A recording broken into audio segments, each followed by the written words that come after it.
L'extrême gauche me préoccupe tout autant, sinon plus aujourd'hui que l'extrême droite. Mettons tout autant, mais pour des raisons très différentes. L'extrême gauche, ce sont deux choses.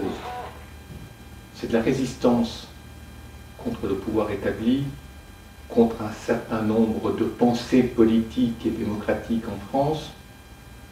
C'est un rassemblement de beaucoup de luttes, c'est-à-dire une pensée et une action qui se fait contre, et qui par ailleurs, pour certains de ces hommes politiques ou femmes, leur référence en Amérique latine fait frissonner.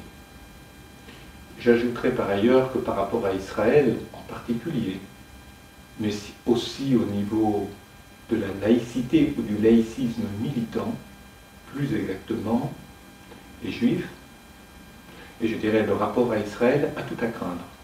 Et quand je dis tout à craindre, c'est peu de choses que de le dire. Et puis j'ajouterai une autre chose. Les insoumis, l'extrême gauche, en France, c'est comme les utopies.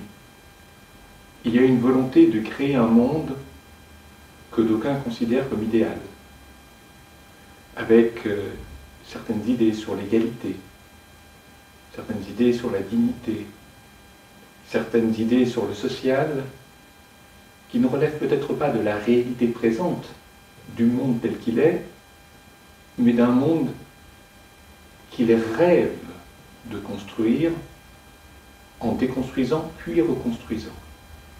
Alors je sais par expérience que le monde des utopies est un monde dangereux.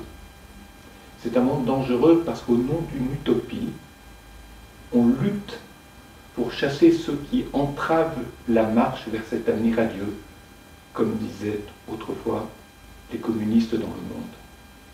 On lutte pour quelque chose, et une lutte qui peut se faire avec violence.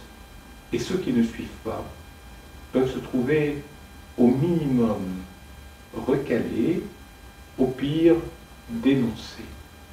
Alors, pour autant, c'est une idéologie, et je dis bien une idéologie face à laquelle il faut apprendre à résister.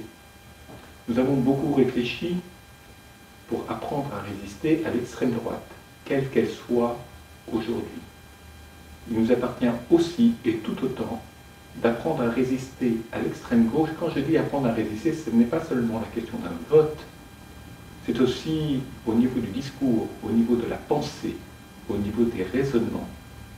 Je vais dire aussi au niveau du choix des mots, apprendre à se défaire d'une emprise qui s'exerce aujourd'hui en politique et qui peut réserver demain d'étonnantes surprises. À bientôt.